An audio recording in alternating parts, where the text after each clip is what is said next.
Bismillah, walhamdulillah, wassalatu wassalamu ala rasulillah wa ala alihi wa sahbihi wa man ihtada bihuda, amma ba'd.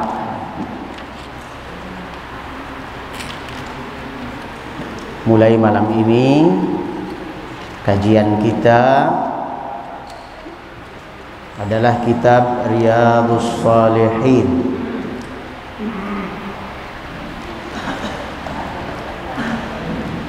Kitab ini bernama Riyadhus Shalihin.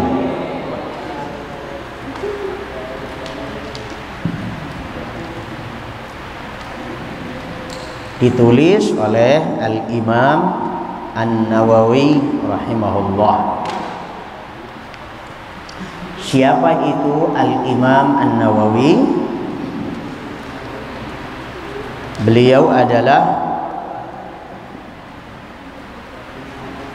Abu Zakaria, kunyahnya Abu Zakaria. Nama beliau Yahya ibnu Sharaf.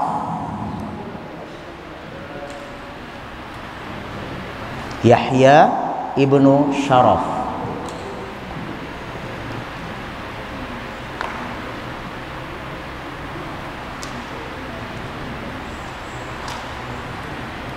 Yahya ibnu Sharaf. Abu Zakaria Yahya ibnu Sharaf.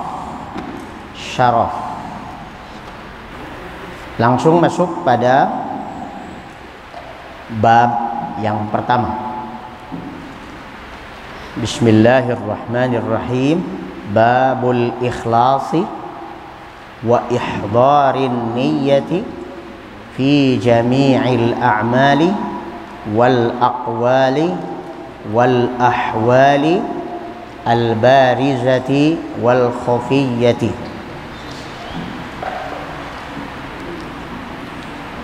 Bab yang pertama adalah bab tentang al-ikhlas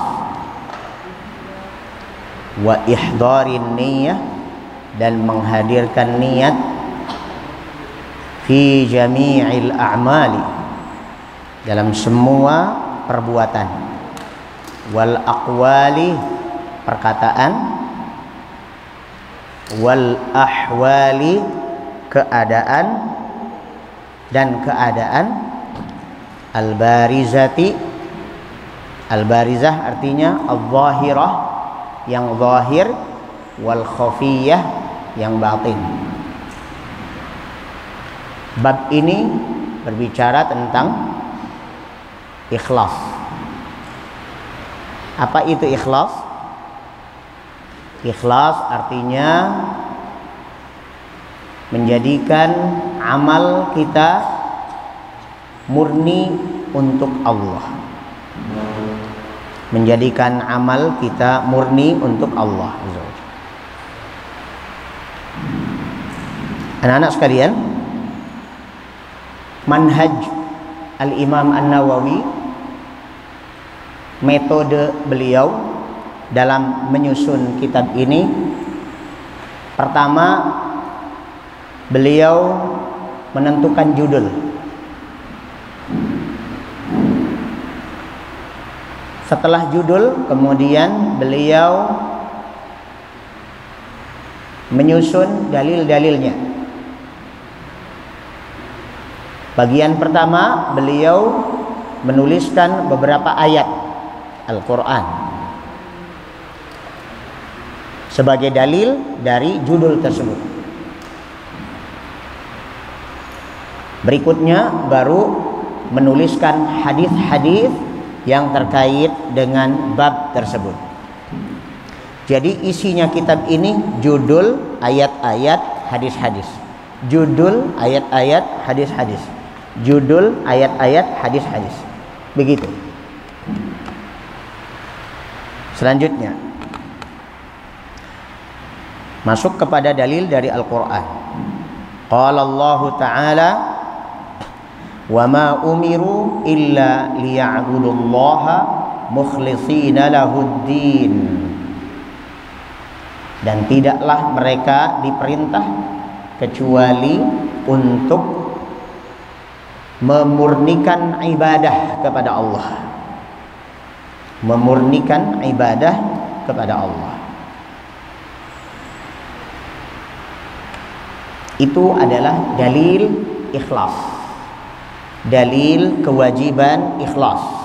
Wa ma umiru illa liya'budullaha mukhlishina lahuddina hunafa.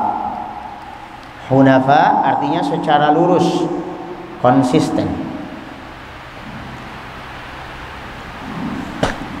Selanjutnya, wa qala ta'ala la yanalallaha luhumuha wala dima'uha walakin yanaluhut taqwa minkum.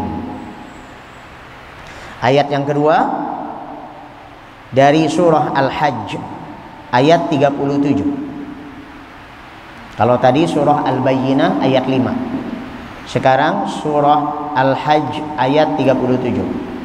Dalil ikhlas. La yanalallaha luhumuha wala dima'uha. Tidak akan sampai kepada Allah daging maupun darahnya. Tidak akan sampai kepada Allah daging maupun darahnya. Darahnya apa ini? Hewan kurban. Jadi ayat ini terkait dengan hewan kurban. Hewan yang disembelih untuk kurban itu yang sampai kepada Allah bukan daging dan darahnya. Kalau dagingnya sampai kemana? Sampai ke mulut kita. Di sate, digulai, ya, di sop, dibikin dendeng, dibikin rendang. Itu yang sampai kepada Allah apa? Walakin yanaluhut taqwa minkum. Yang sampai kepada Allah adalah ketakwaan kalian, ketaatan kalian. Kita menyembelih itu bukti taat kita kepada Allah. Ketaatan inilah yang sampai kepada Allah. Adapun darah dan dagingnya sampainya kepada kita, dimakan. Lanjut. Wa qala ta'ala, dalil yang ketiga dalam surah Ali Imran ayat 29. Qul in tukhfu ma fi sudurikum aw tubduhu ya'lamhu Allah. Artinya, qul, katakanlah, in tukhfu, kalau kalian sembunyikan, rahasiakan, tukhfu, rahasiakan atau sembunyikan, ma fi sudurikum, niat kalian, niat dalam hati, au tubduhu, atau kalian nyatakan, ya'lamhu Allah, Allah pasti tahu. Jadi semua perkataan kita maupun perbuatan kita, baik yang zahir maupun yang batin, semua diketahui oleh Allah. Kita punya rencana apa di dalam hati? Rencana mau ngaji atau mau mencuri? Mau bersedekah atau mau mencuri? Mau baca Al-Quran atau baca Quran? Niat kita di dalam hati itu diketahui oleh Allah. Maka jangan dikira kalau nggak ada orang nggak ketahuan. Perbuatan kita jangan dikira kalau nggak ada orang yang lihat kemudian tidak dilihat oleh Allah. Semua yang tidak bisa dilihat oleh manusia dilihat oleh Allah. Semua yang tidak didengar oleh telinga manusia terdengar oleh Allah. Baik, selanjutnya adalah dalil dari hadis Nabi. Hadis yang pertama, wa an amiril mu'minin Abi Hafsin Umar bin al-Khattab ibni Nufail ibni Abdil Uzza ibni Riyah ibni Abdullah ibni Qurt ibni Razah ibni Adi ibni Ka'b ibni Lu'ay ibni Ghalib ibn al-Qurashi al-Adawi radhiyallahu anhu qala. Kata Umar, sami'tu, aku dengar langsung Rasulullah sallallahu alaihi wasallam yaqulu, bersabda, innamal a'malu binniyat wa innama likulli imri'in ma nawa faman kanat hijratuhu ila Allah wa rasulih fahijratuhu ila Allah wa rasulih wa man kanat hijratuhu lidunya yusibuha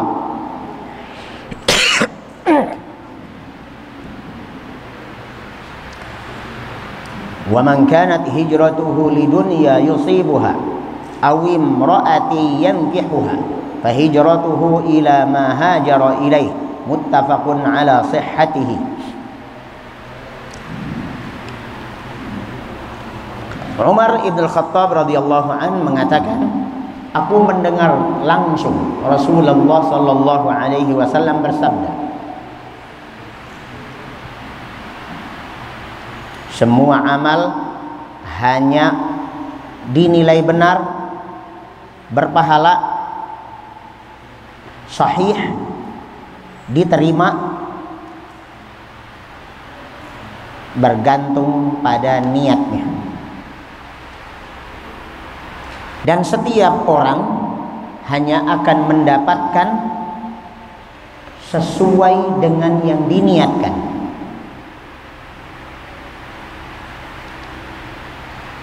Maka barang siapa yang hijrahnya dengan niat hijrah kepada Allah dan Rasulnya, maka pahalanya adalah pahala hijrah kepada Allah dan Rasulnya. Tapi sebaliknya, jika hijrahnya, niat hijrahnya untuk mendapatkan dunia atau untuk mendapatkan wanita yang ingin dinikahi, maka dapatnya hanya itu. Hanya itu yang dia dapatkan. Hadis ini menunjukkan titik dua. Satu, hadis ini menunjukkan titik dua. Satu, seluruh ibadah tidak sah kecuali atas dasar niat.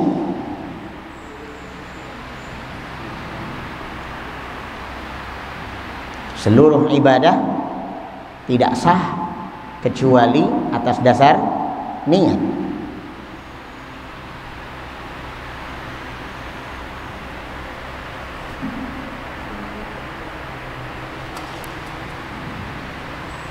Dua, niat adalah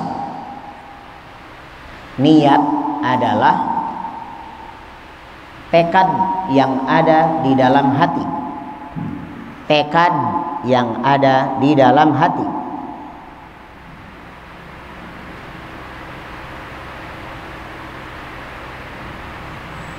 Bukan perkataan lisan. Bukan perkataan lisan. Seperti nawaitu. Seperti nawaitu. Titik. 3.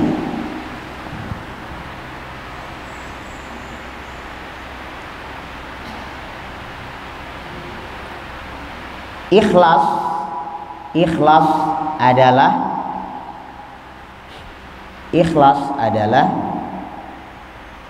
bentuk niat amal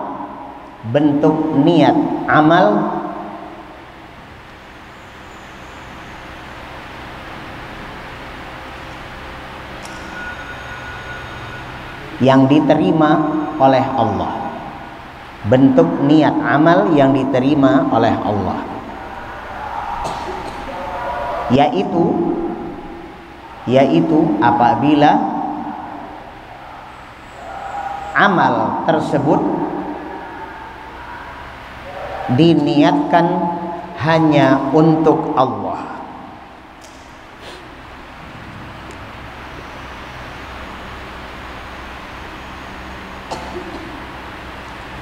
Nomor 5. Nomor 5 apa 4? 4 apa 3? 4. Baik. Nomor 4.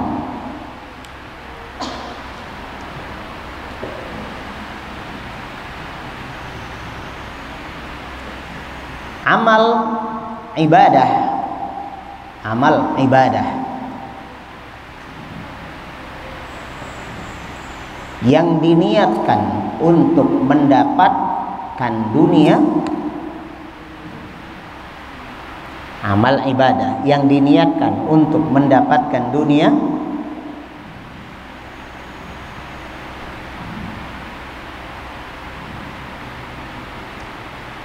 tidak mendapatkan pahala,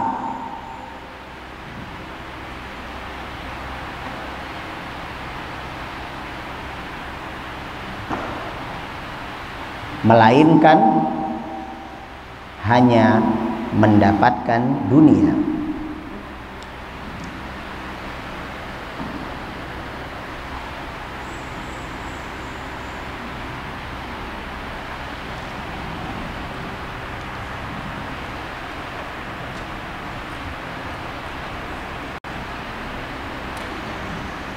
Apakah sudah masuk waktu azan?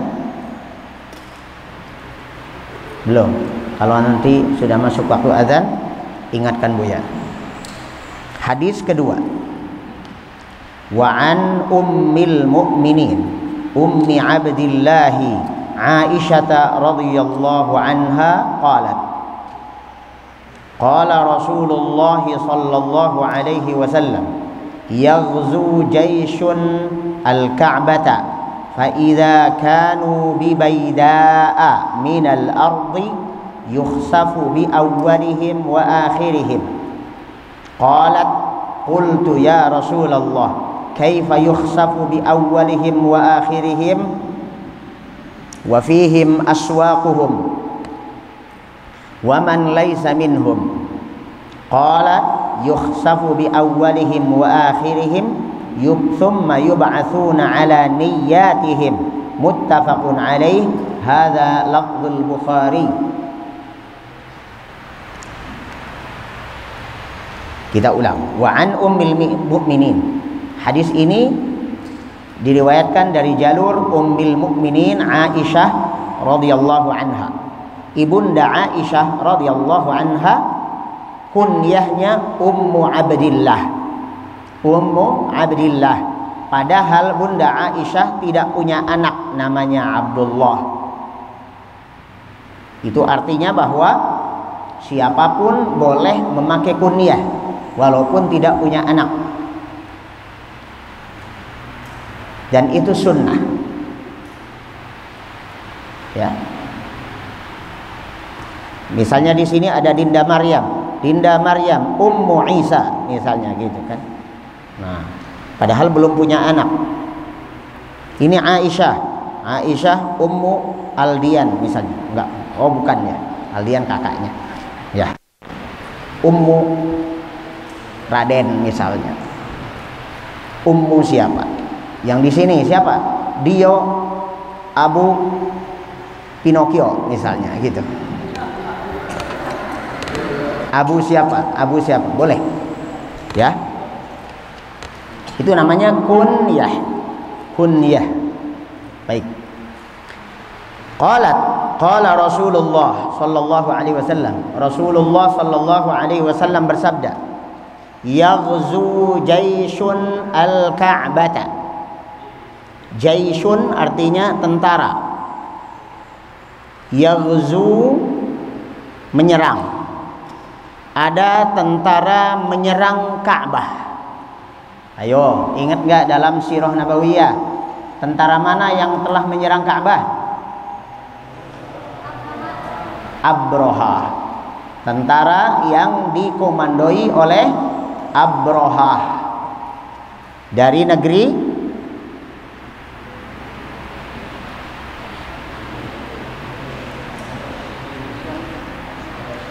mana sirah Nabawi?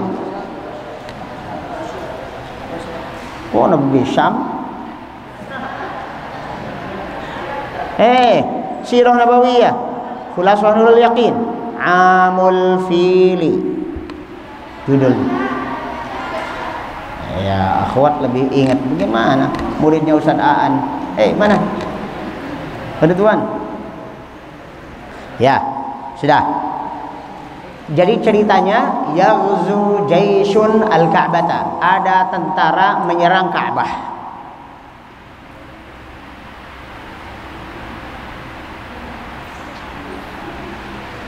Lalu apa yang terjadi? Fa idza kanu bi baida'a minal ard. Ketika mereka berada di padang pasir. Baida minal ard artinya padang pasir. Yukhsafu bi awwalihim wa akhirihim.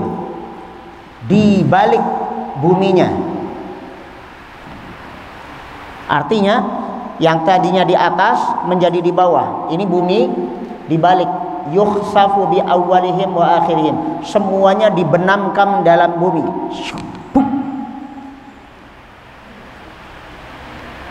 Jelas? Mati enggak? Mati. Mati semua, mati semua.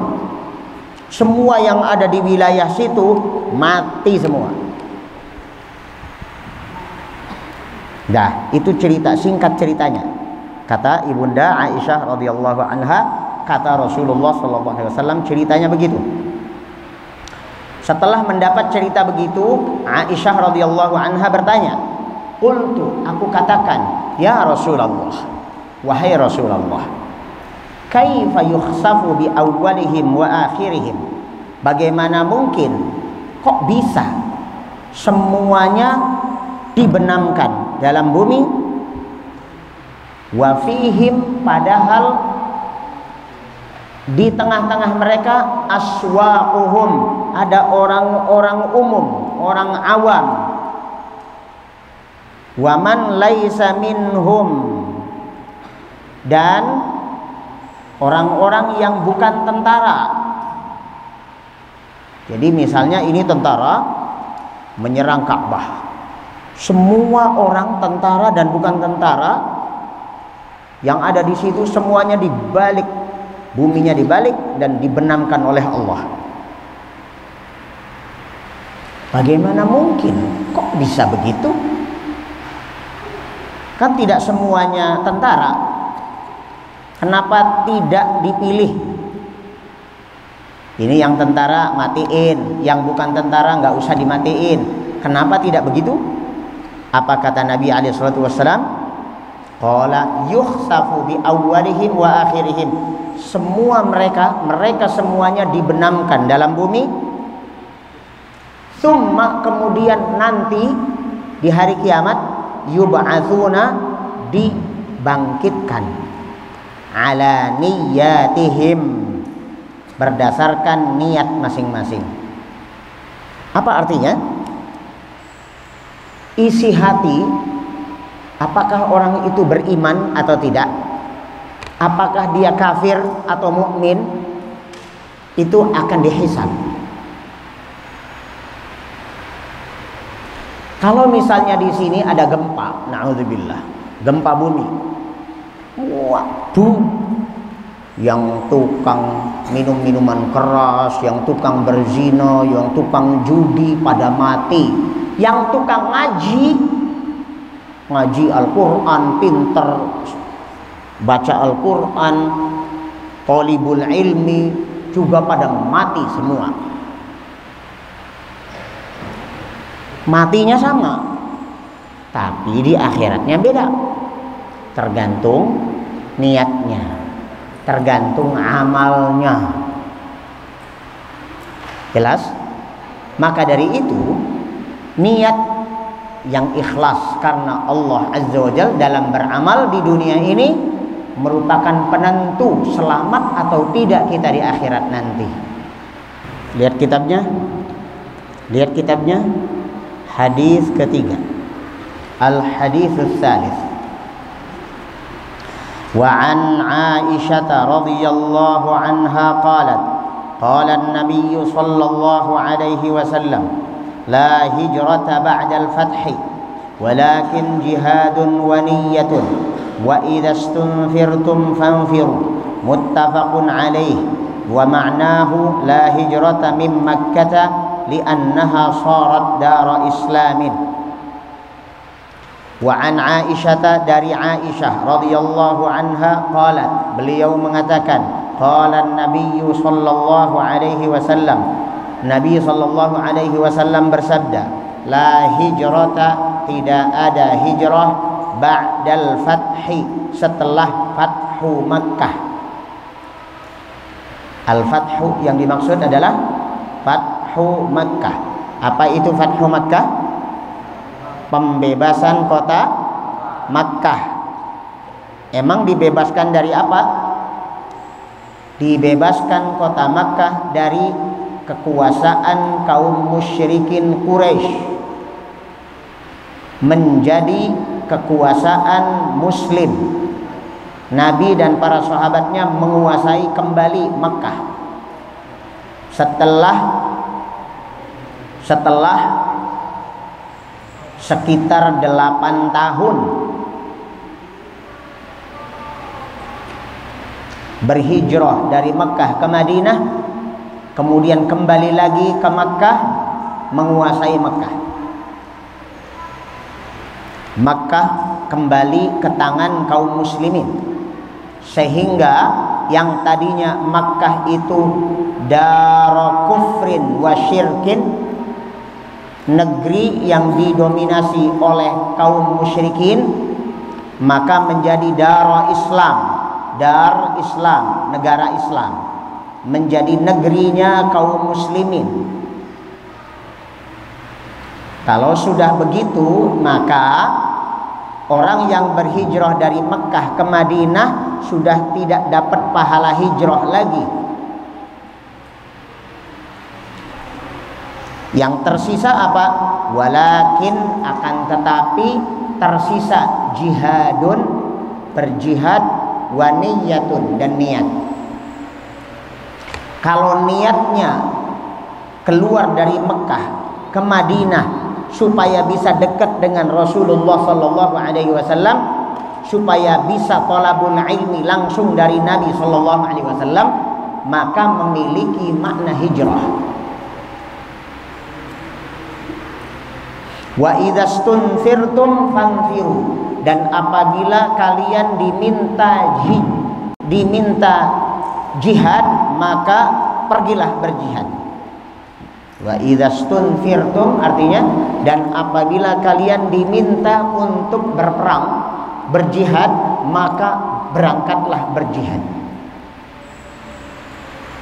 Karena hijrah dari Mekah ke Madinah sudah nggak ada lagi. Kalau di zaman Nabi dulu, di awal hijrah, sebelum Fathu Makkah, kalau ada orang pindah dari Mekah ke Madinah, berarti dapat pahala hijrah. Setelah Makkah dikuasai kembali oleh kaum muslimin, maka tidak ada pahala hijrah gara-gara pindah dari Mekah ke Madinah. Tapi setelah Nabi menguasai Mekah kembali, kan Nabi balik lagi ke Madinah. Setelah itu orang-orang yang pindah dari Mekah ke Madinah tergantung niatnya. Faman kanat hijratuhu ilallah wa rasulih fa hijratuhu ilallah wa rasulih. Ini niat. Barang siapa yang pindahnya dia dari Mekah ke Madinah karena ingin beribadah kepada Allah, ingin dekat dengan Rasulullah, bisa belajar Islam langsung dari Rasulullah, maka dapat pahala hijrah karena niat. Ya. Hadis ke-4 sekarang. Wa an Abi Abdullah Jabir bin Abdullah al-Ansari radhiyallahu anhuma qala, dari Abi Abdullah namanya Jabir ibni Abdullah Al-Ansari. Al-Ansari artinya ini sahabat Ansor. Berarti dia asli Madinah, bukan asli Mekah. Jabir berarti ahli Madinah.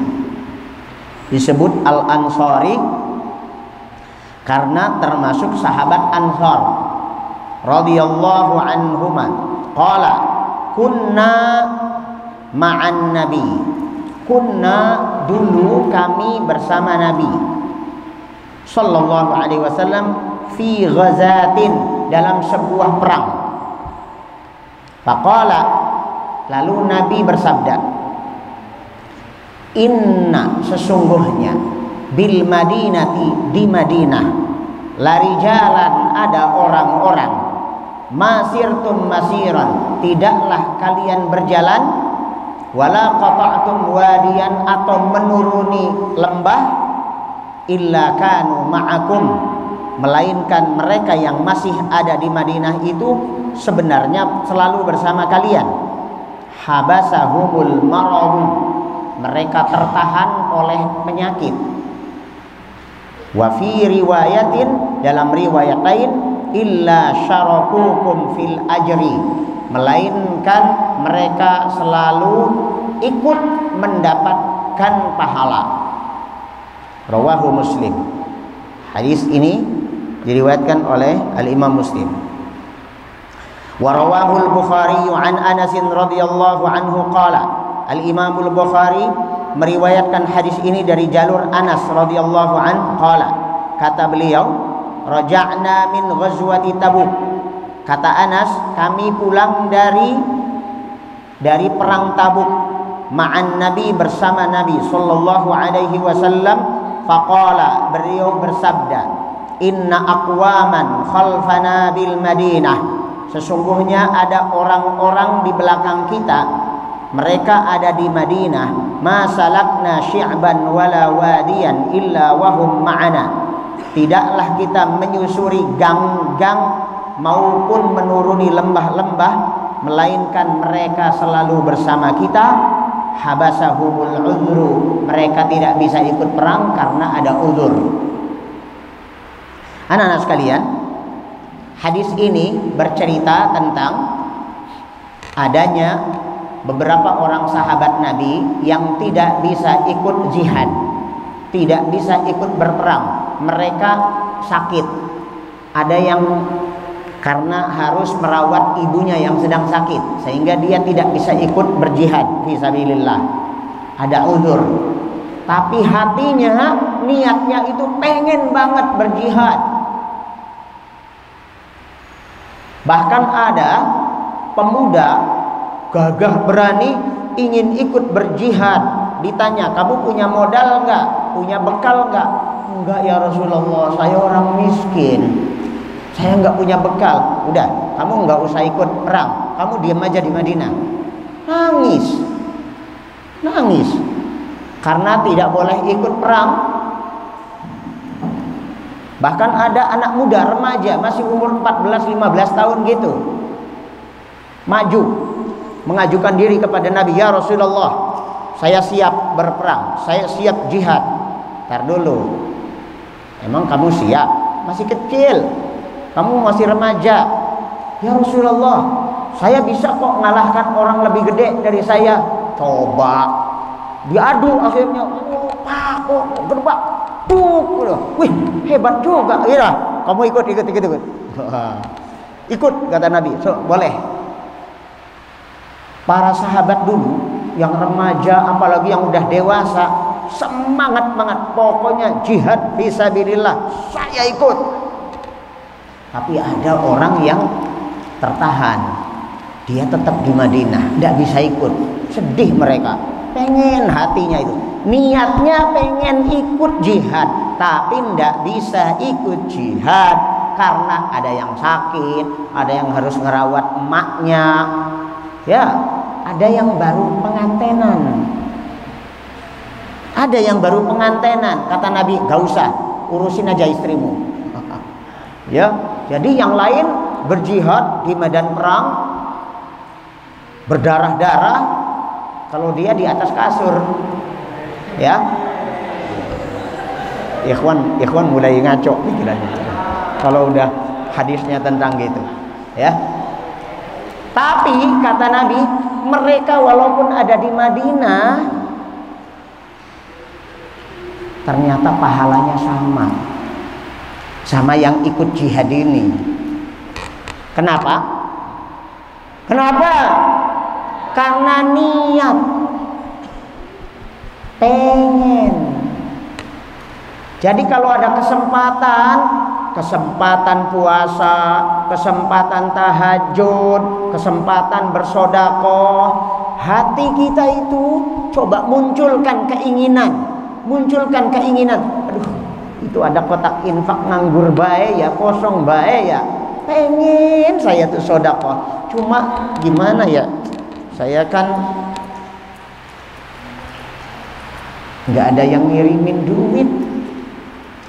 Kalau kalian Masya Allah ngakunya nggak ada duit, tapi begitu mau jalan-jalan langsung datang emaknya pagi-pagi, ba'da subuh langsung datang emaknya, nih dia 300.000.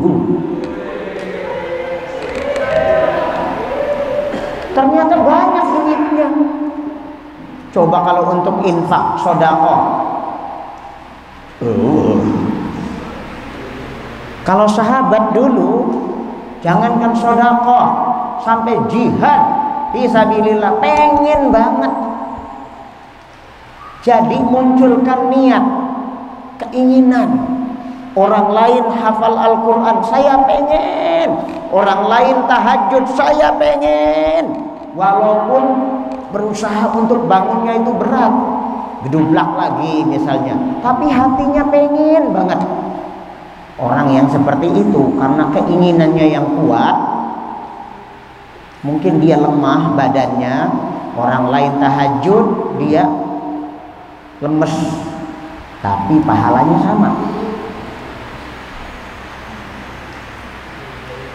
Ada di antara kalian lemah hafalannya, ngapal satu halaman berhari-hari nggak masuk-masuk, tapi hatinya pengen banget bisa hafal Al-Quran. Pahalamu sama dengan yang hafal Al-Quran itu, tapi beda dengan santri yang hafalannya kuat, sebenarnya dia tuh bisa hafal, tapi ada kesempatan teler, waktunya tidur main, waktunya hafalan teler, padahal otaknya hafalannya kuat sebenarnya. Yang ini nih jangan kaget kalau suatu saat otakmu hilang.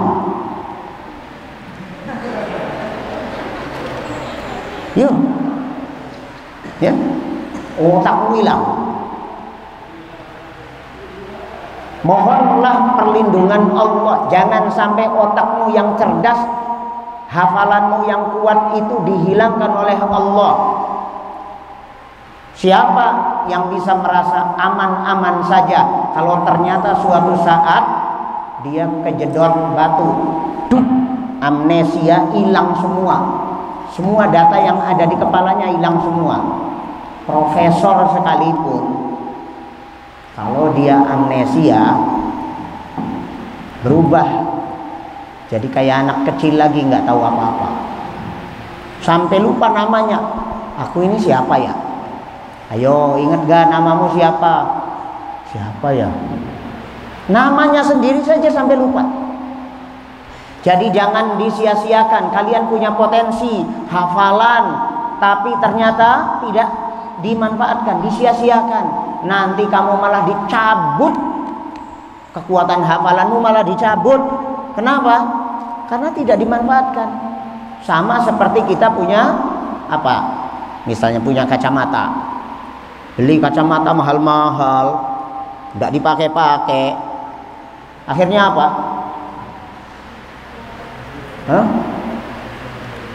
Ditaruh di suatu tempat, jatuh, keinjek kaki, pecah sekalian, udah nggak punya kacamata. Punya kacamata juga nggak dipakai, makanya pakai kacamatanya, ganteng tambah ganteng, gitu. Nah, Jadi coba manfaatkan potensi kalian. Mari kita masuk pada hadis terakhir malam ini. Wa an Abi Yazid Ma'ni ibn Yazid ibn al-Akhnasi radhiyallahu anhum wa huwa wa abuhu wa jadduhu sahabiyyuna qala kana Abi Yazid akhraja dananira yatasaddaqu biha fawada'aha 'inda rajulin fil masjid faji'tu fa'akhadhtuha fa'ataituhu biha faqala wallahi ma iyyaka aradtu fakhasamtuhu ila rasulillahi sallallahu alaihi wasallam faqala laka ma nawaita ya Yazidu walaka ma akhadhta ya Ma'nu. Rawahul Bukhari. Dengerin, hadis ini cerita unik. Singkat ceritanya, di Madinah dulu ya. Di Madinah dulu ada orang namanya Ma'an. Ada orang namanya Ma'an. Mim ain nun, Ma'an. Ini anak. Punya bapak namanya Yazid.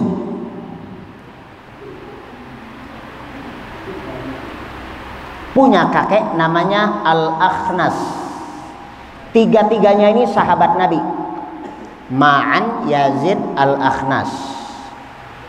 Singkat ceritanya, Ma'an ini Caca, Cici, Ma'an ini miskin. Yazid bapaknya kaya. Yazid bersedekah. Datang ke masjid, kemudian dia bersedekah, bayar zakat atau sedekahnya, dititipkan. Mungkin di sana ada namanya ambil zakat, ya. Katakanlah ini sedekahnya segelondong harta apa gitu misalnya. Nih. Nah, oleh ambil zakat dicatat. Nah, kemudian datang anaknya bernama Ma'an. Miskin. Minta bagian harta sedekah. Oleh ambil zakat di masjid dikasih. Nih. Sedekah untukmu, ini bagianmu. Lalu dia pulang ke rumah. Di rumah ketemu bapaknya bernama Yazid. Babeh, alhamdulillah saya dapat bagian zakat. Apaan? Coba lihat. Hah? Lah, ini kan sedekah yang aneh kasih ini. Kok kamu yang ambil? Wallahi ma iyyaka aradtu. Aku tidak bermaksud untuk ngasih kamu. Aku maunya sedekah. Cekcoklah dua orang ini, anak sama bapak. Kata anaknya, udah gini aja, gak usah kita cekcok. Ayo kita datang ke Rasulullah, kita lapor. Siap, lapor. Akhirnya Ma'an sama Yazid duk datang kepada Rasulullah. Ya Rasulullah, ceritanya begini. Bapakku itu keluarin sedekah di masjid. Lalu berselang waktu saya datang. Saya minta bagian sedekah karena saya miskin. Lalu harta itu dikasihkan ke saya. Begitu saya pulang, ngobrol-ngobrol sama babeh tuh. Katanya, loh itu sedekahnya dia. Katanya nggak sah loh, saya dapat itu karena itu dari ayahku. Ayahku tidak bermaksud untuk memberiku. Gimana tuh ya Rasulullah? Apa kata Rasulullah? Ini apa kata Rasulullah? Laka ma nawaita ya Yazidu. Kamu berhak mendapatkan pahala sesuai dengan niatmu, wahai Yazid. Jadi walaupun sedekahnya si bapak jatuhnya ke anak, karena si bapak sudah niat sedekah lillahi ta'ala, tidak masalah, pahalanya tetap dia dapat. Terus gimana dong? Si Ma'an anaknya mendapatkan harta itu gimana? Walaka ma akhadta ya Ma'an, dan kamu berhak mendapatkan harta yang kamu ambil wahai Ma'an. Kenapa? Karena kamu berhak mendapat sedekah, karena kamu miskin. Jelas? Nah, hadis ini menunjukkan bahwasanya niat menghasilkan pahala, meskipun harta sedekah sampai kepada orang yang bukan diniati. Ya,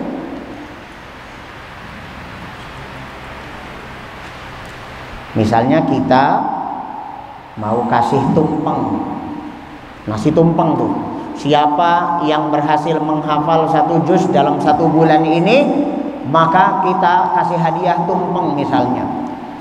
Kasih situ. Niat kita buat yang hafid, ternyata yang hafid nggak suka tumpeng, sukanya brownies. Akhirnya tumpengnya dibagi-bagi ke teman-temannya. Kita yang bersedekah nggak usah sedih hati, nggak usah baper. Kita tetap dapat pahala sedekah itu sesuai dengan niat kita, walaupun yang makan bukan yang kita tuju. Baik, cukup sampai di sini. Besok insya Allah kita lanjutkan dengan hadis berikutnya sampai selesai bab ini. Setelah ini kita langsung bersiap sholat isya, dan setelah sholat isya kita langsung makan malam. Subhanakallahumma wa bihamdik, asyhadu an la ilaha illa anta, astaghfiruka wa atubu ilaik. Assalamualaikum warahmatullahi wabarakatuh.